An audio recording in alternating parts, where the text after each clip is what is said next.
Hi, I'm Chris and I'm going to work on a document with Pemberton. This document is about my story. I was born in 1988. My full name is Christopher Lee Mark Peter Pemberton. I believe I was 5'1". I've got one brother and one sister. My mum's name's Kevin Hutchinson. And also my dad's name's Peter Dunn. Changed his last name for some reason, I don't know why. I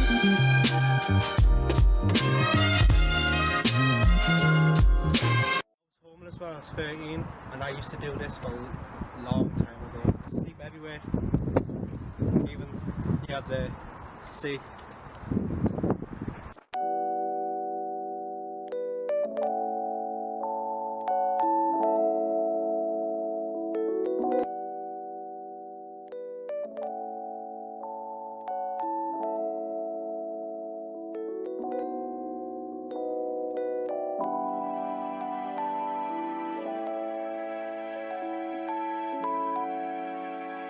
At the age of 13, I was homeless. People would walk past me and never look down on me. People would never give me money or offer me food. People would never care for me or look after me. I had to learn a very quick and experienced way to look after myself and how to experience to be homeless, because at the age of 13 I was very young. People would never look at me and go, do you need a hand? People would never look at me and go, here's some food. There's people in life that have experienced homelessness like me. Don't offer them money, offer them food. For the reason why I'm saying offer them food, not money, is to be very grateful for being food. If you offer them money, they would spend it on drink and drugs. No. Good evening, or good afternoon. I am at Lisa's Park with Jess Fielden, and this is one of the parks where I used to sleep in, and next to the lake, next to the ducks, and next to the hospital. And it makes you feel uncomfortable when you're sleeping like this. People walking past you don't know if you're on the streets or not, and if you're just drunk or drugged, and would never offer you money or offer you food. And I had to find my own way to find a hostel, and to make a home out of a hostel was hard. Making a hostel out of a home and trying to find friends was difficult, and you hung around with the wrong people, and you were on the drugs and you're on the drink, just like I was on the drugs and the drink. And how I actually became homeless was I was 13 and I took my mum's ex-husband to court. I was sexually harassed, and in other words I was raped, and my dad didn't believe me because it wasn't proven, which is heartbreaking. And he kicked me out, and I was on the streets, and I had no clue what to do, when to do it, how I was going to cope. If I would find my own home, I would always be on the streets. And then I was in the hostel when I was 16. My first house was Tyneside Fire on the West Road. I was 16, didn't know how to make friends, didn't know how to be me. Being yourself in the hostel is difficult, and being you didn't know how to be you. And the way I've turned out now, I don't know what people think of me. I know I've got loads of friends, and especially Jess and Pete and Josh, which I love debates, and Sarah, which I love her debates, and pretty much thank you to her to give me the courage and telling the story where I was and where I am. I want to touch the sky, I want to touch your heart. I want to touch the sky that day, and I met you that day.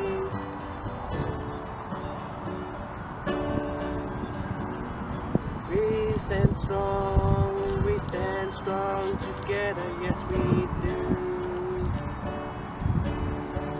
We stand strong together, yes we do. I was homeless, I never knew I was homeless.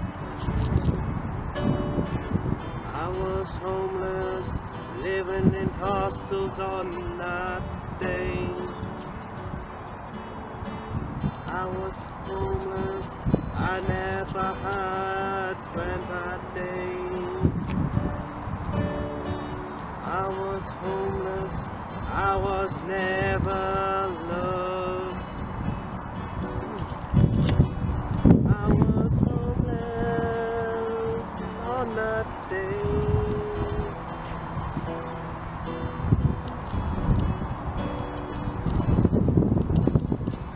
I was homeless, living in hostels. I was homeless. People walk past me and never give me money. People walk past me, whoa. People walk past me and never cared for me that day.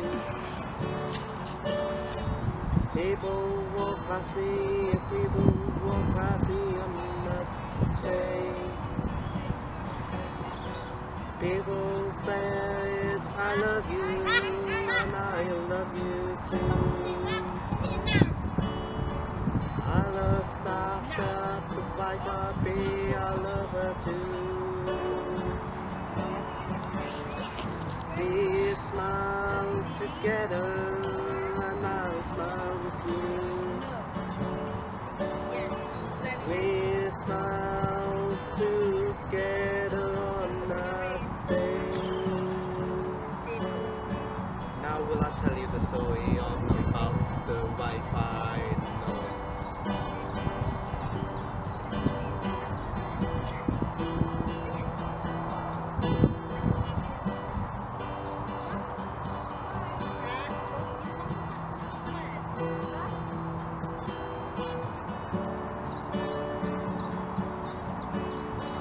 She's the one that I ever known to love this day today.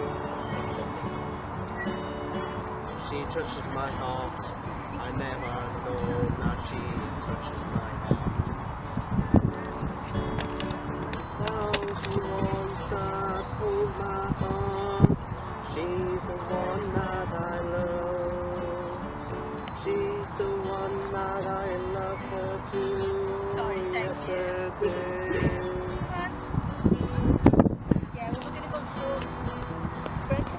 Good afternoon.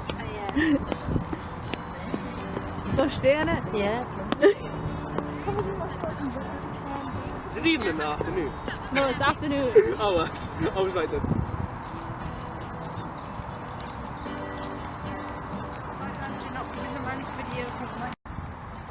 Today I'm going to speak about seizures and what seizures does to me and cause stress and different people.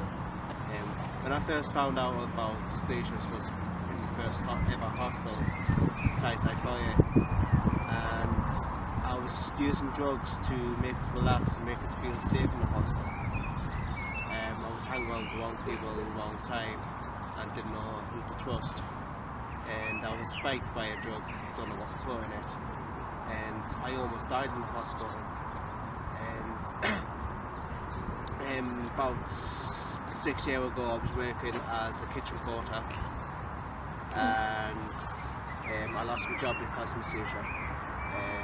So I was like, I had to ring up work and go, it's Christmas had a fit, and it's quite difficult for me and to other people to work for seizures because the work has got to think of health and safety and their needs, if that's the right word, to make them safe in the environment. And it's I can't work now because I'm serious, because I have at least about 10-20 a day at least, and the hospital won't cure me. I've got to try and cure myself, and it's even harder to try and cure yourself. And I've been told it's because of my childhood, my seizures as well, because this documents about my life, and of course people know about my life, and I know you don't. That's why we're doing a documentary on this story. My parents kicked us out when I was younger, when I was 13, and it was very difficult to be 13-year-old. We are at, where are we again? Exhibition Park. Exhibition Park, and absolutely gorgeous day today. But when I was in the street, it was never like this. I was never warm. I was never calm, and it was pissing down the rain, snowing, and they still got live in it.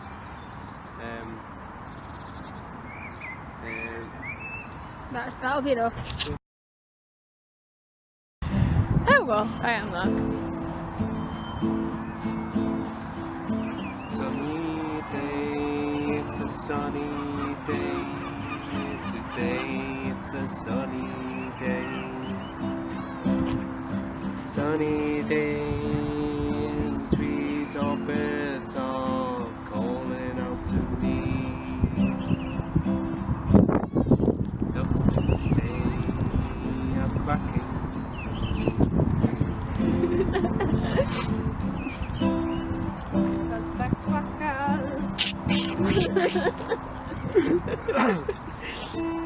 That'll be kept in. Okay, so thanks to really bad wind and lack of microphone, I unfortunately couldn't get a very good audio of what Chris was trying to say, but he was basically saying that he used to sleep on this seat called Seaty. He named it Seaty, and he was basically saying that he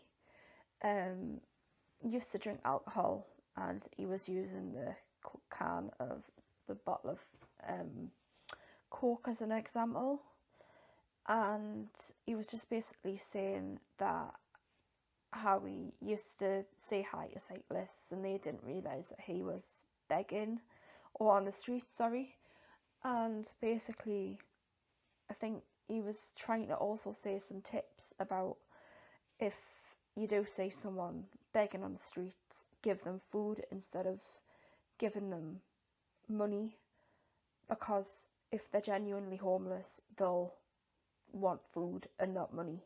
I was living at the town more at the age of 14, and people would just walk past you and think you're on the drugs or drink, which I was, but you had to feel comfortable in yourself to sleep on the bench at the town moor, and where it's pitch black,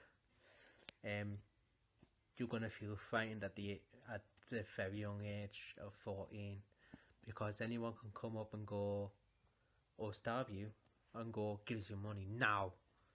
You're gonna feel scared and frightened. So you had to cope in your own way, where you drugged and drink on the drink and thinking, oh yes, I'm gonna be safe. But in other words, you're not safe in the dark in the dark or the pitch black, and where you're sleeping next to the cows, and you don't know if they're going to attack you, because you don't know what cows are like these days.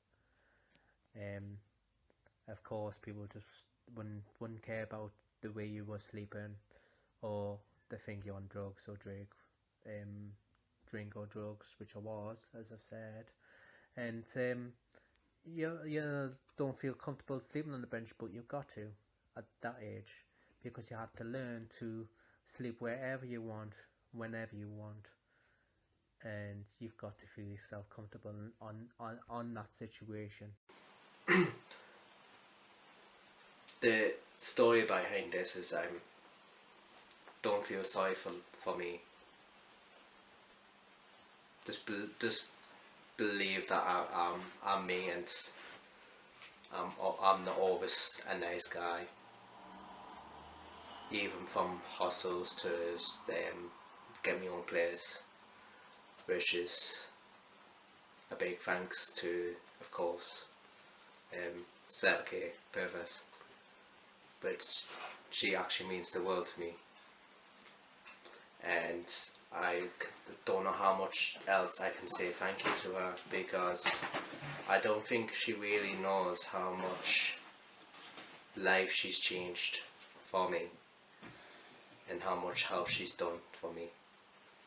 I'm getting married in 14 weeks, which I am really excited, and it's a new step and becoming a family again with Sarah and her family,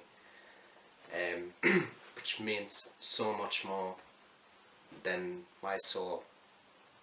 My soul belongs to her, and her soul belongs to me. And the soul is, if you love the person that loves you, always love the person that loves you. And how much she means to me, I can't express how much more I can say about Sarah. But thank you for the things you've done for me, all your family. And it's difficult when you don't have a mum and you can't talk about things, because you've got to keep things in your head, and you can't talk about things that get you down or make you depressed. And I'm not here to tell the story about me making people depressed, but I want you to realise I am me. I've been in hostels, I have been in drugs and on the streets, but I'm still me. And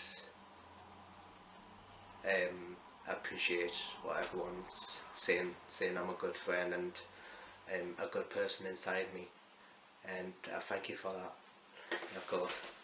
Yes, Jess, thank you. Again, Jess has given her time for editing all the story, and I want to tell you my story, because not many people out there know a story about being on the streets or homeless, drugs, epilepsy, non-epileptic disorder attacks. And love is another one, because love is so different ways of love you can think of. We were just talking about it today, weren't we? Yeah, we were. Streetwise, which Streetwise has done so much. I've been with Streetwise Opera for 8 years, and I got a big massive comment off Matt Peacock on Monday, which was yesterday, saying how much confidence I have with my voice to sing the way I am now and to write my own songs the way I am now. The way I write my songs is I do them from the heart and from my mind, so I can actually tell you a story about how things were. Of course, the song was called I Was Never Trusted, and the story behind the song was I was never trusted on the streets, and people walked past me and it felt like I was in a dream, because I was always wet and never warm. And I was banished from the family that I did have, and I'm very grateful for Sarah giving me her family. But it's still heartbreaking where your family that is related to you disowns you. So I'm hoping to you guys that you enjoy. Never trusted people will pass me and not care. I was never trusted. I was never trusted. Never trusted. I was homeless, begging and asking for the things I would never ask for. People will never care. People will never care. I was never trusted. I was never trusted. I was never trusted. I was disowned, banished from the family that I had. I was homeless because it did not care for me. I was never trusted. I was never trusted. I was never trusted. I was always alone. Never trusted. No one was there. The song's called I Was Never Trusted. I wrote it myself, and the story behind that was I was lost in a dream that I could never dream of, being in a hostel and being homeless. My dad stabbed me in my spine, and I do have a small plate which is quite hurting sometimes. My dad has got a bad anger issue and kicked us out when I was 13. Sexually harassed, not by my dad but my mum's ex-husband, which I was never believed or never trusted in by the family that he had. My mum and my dad was an alcoholic, and their both names are Peter Dunn and Karen Hutchinson, and I was looking after my brother and sister at a very young age, and my mum was on drugs and on the drink, and I don't know why she was on the drug or drinks. Maybe she had a bad relationship with my dad, and maybe she had depression, or maybe she had issues dealing with her own children. I don't know. And the issue I had was why was I punished the way I was? And people say I'm a nice person, and Fine. I do think I'm a nice person, but sometimes it hurts inside of me where why wasn't I believing when I was sexually harassed by my mum's ex-husband, and why was I stabbed by my own dad, and why was I never believing when I was younger by my dad or my mum. Yeah, maybe it wasn't proven, but it doesn't mean it never happened to me. Part of being homeless was you had to move around from place to place, when you were on the streets, eating out of bins and sleeping on chairs that you would never dream of sleeping on. And it was raining and snowing and hailstones, and you still have to bear with the rain and snow and the hailstones. You would get wet, you had no shelter, no warmness being on the streets. Today I'm going to speak about streetwise opera and what streetwise means to people. Streetwise, when I first found out about streetwise opera, it was age of 20, and I was doing a drumming course with this lady, I can't remember her name, then Streetwise was singing for her, and I was like, maybe this is for me. So I joined Streetwise Opera on a Friday at age 20, and we were doing like the names of who we are, and I was quite nervous when I first joined Streetwise, and I was like, oh Chris, like very shy, very nervous of meeting new people. I was almost nervous to meet new people, but I try and be me if I can. And Streetwise Opera, don't let opera put you off on opera, because we don't just work on opera, we work on different projects. And yeah, we do drama, like acting and stuff, because that's part of what we are, but we don't just sing drama, we don't just sing opera, we sing different kind of projects. We sang in German, we sang in Japanese, which is quite cool.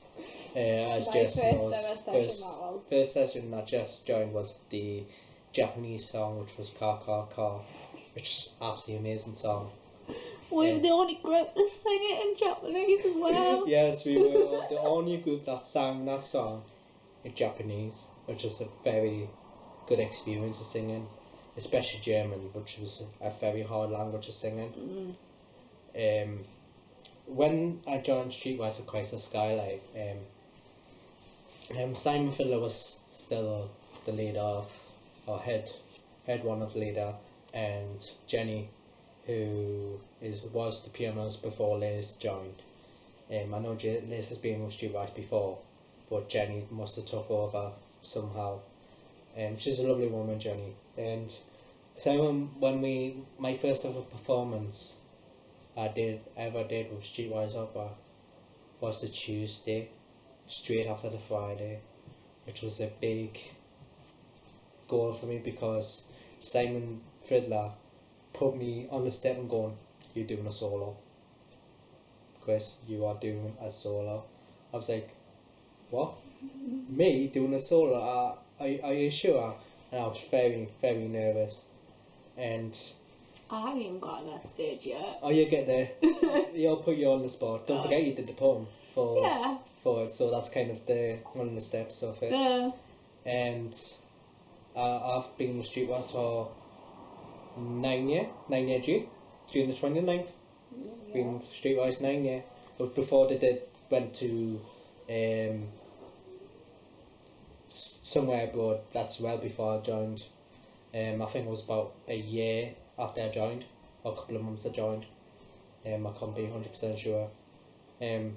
Streetwise has changed my life, and I can pretty much sing about anything. I write my own songs now, and with Patrick, where if you can go and subscribe by him, he is a very good, patient man.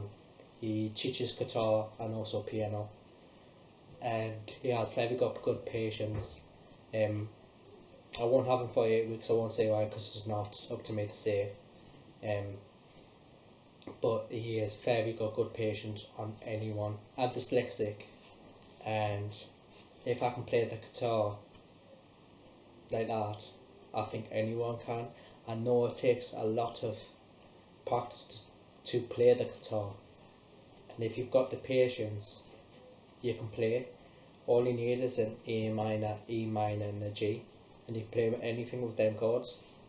And a big shout out to him, because he's one of the man who helps us write my own songs and plays for me. So thank you, Patrick. So what was your favourite ever performance of Streetwise? My first ever performance, I should say best performance I've done so far Streetwise, was where we did the Hartlepool Monkey. We did the Hartlepool Monkey filming actually in Hartlepool, and the story around the Hartlepool Monkey where he was a French spy. He thought the monkey was a French spy, and they hung him because he didn't speak their language, so thought it was French. And we did that at London, big massive performance in London, and the biggest crowd we've ever performed in was 10,000 people. Wow. That's really good. Wow. I am going to talk about the love of my life, Sarah K. Purvis. I met her at school when I was, well, I've known her since she was 14, but we used to be very good friends, like brothers and sisters pretty much. And at school we thought we both had a crush on each other, which we did. And then I lost contact because, of course, I had to leave school at the young age I was, and went to Newcastle College at the age of 16. Of course, I was on the streets at the age of 16, so I have learned like cooking and, of course, sex education, which I never was taught at school. And I met her then, and of course she was in a very bad relationship. What do you feel like you've gained from Streetwise? I would probably say confidence and meeting new people. You learn to greet yourself, you learn to sing in front of not just Streetwise, upper family. I would say the very good family now, because your family. But in front of your audience, once you have the confidence in singing in front of like your family, you've got confidence to sing in the audience as well. Yeah. So I think probably confidence for me is the best thing I've learned from Streetwise. So, do you want to talk about how Streetwise came about? Well, it was Matt Peacock who is the boss of Streetwise. The guy who's there today? Yeah, the guy who was there today. He's absolutely fantastic guy, down to earth guy, and the thing that gave him this opportunity to make Streetwise Upper was he walked past a couple of people, and you must have overheard someone saying, "Homeless people have no voice." So Matt Peacock must have thought, "Mate, I'll prove you wrong. I'm going to make a choir out of homeless people, and I will prove a lot of people wrong." And he's probably got one in Nottingham, London, Manchester, of course Gateshead, now the recovery group, and I believe he's got one in Japan as well now, I think, which he goes quite often.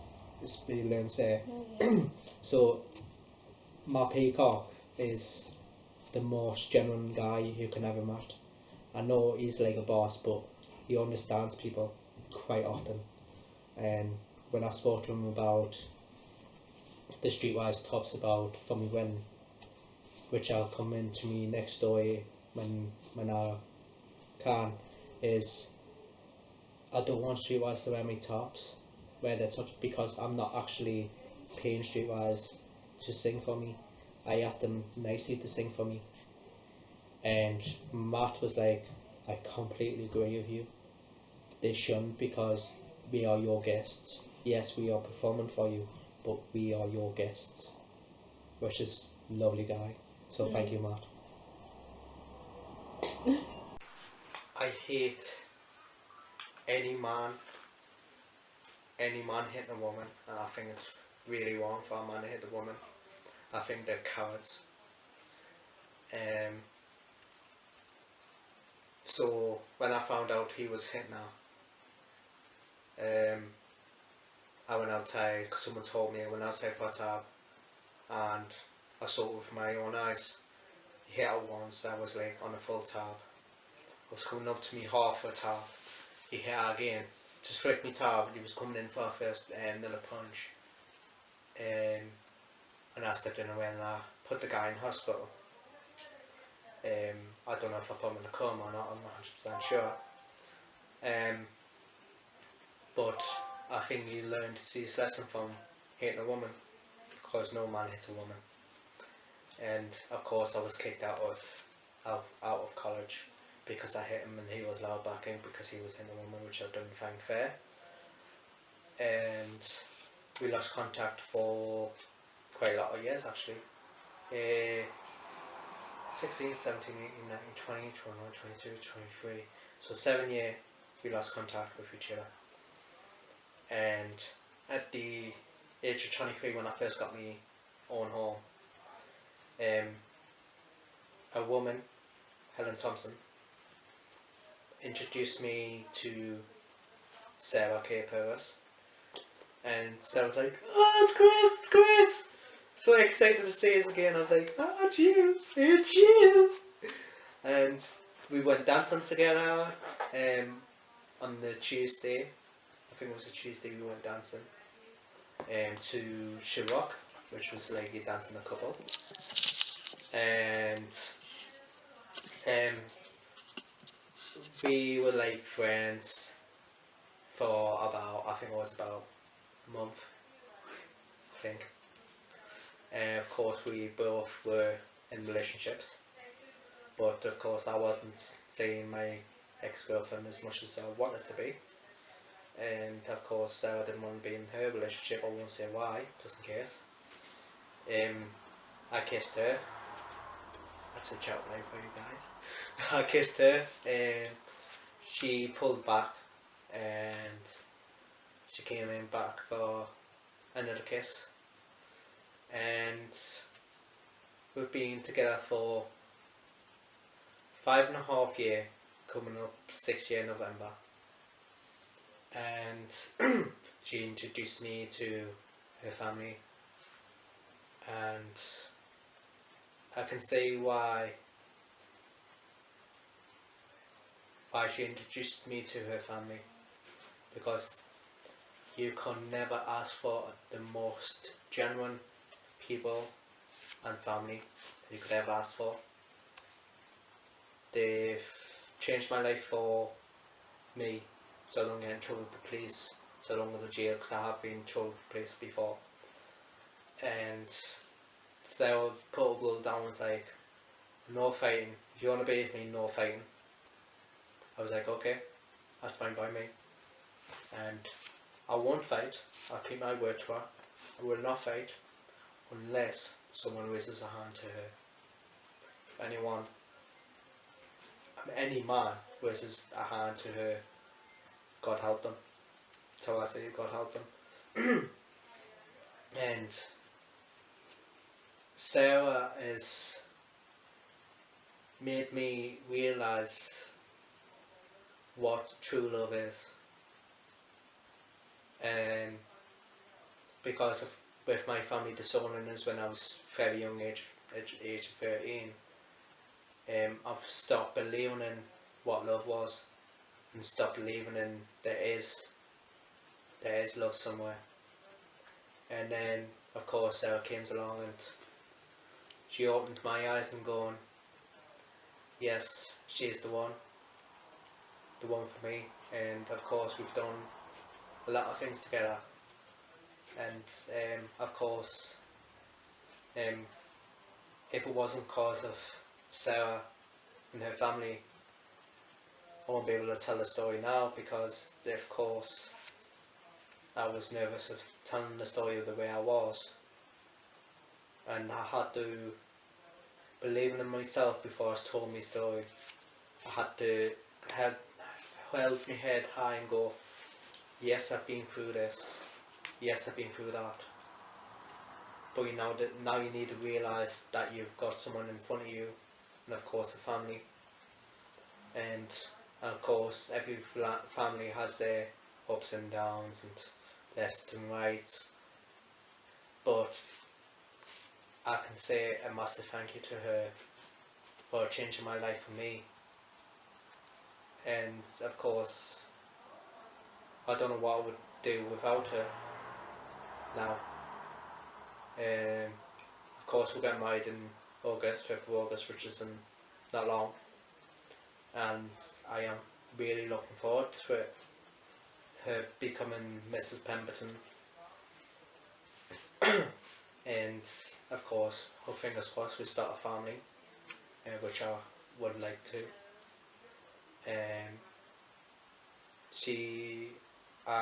I don't know how much I can say thank you to her, for changing my life for me. But I'm hoping you know that I love you with all my heart, and thank you for changing my life for me. I don't know what I would do without you, so thank you very much, and of course the family that I've got now. It's been very hard for 10 years to realise what family was, and now I'm realising what family is.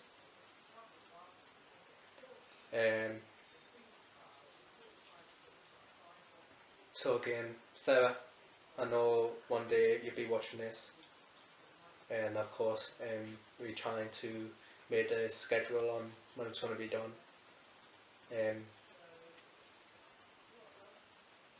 Thank you very much, and of course your family, to make my eyes open to say, yes, I've got family now, and thank you for that, and I don't know what I would do without you, so thank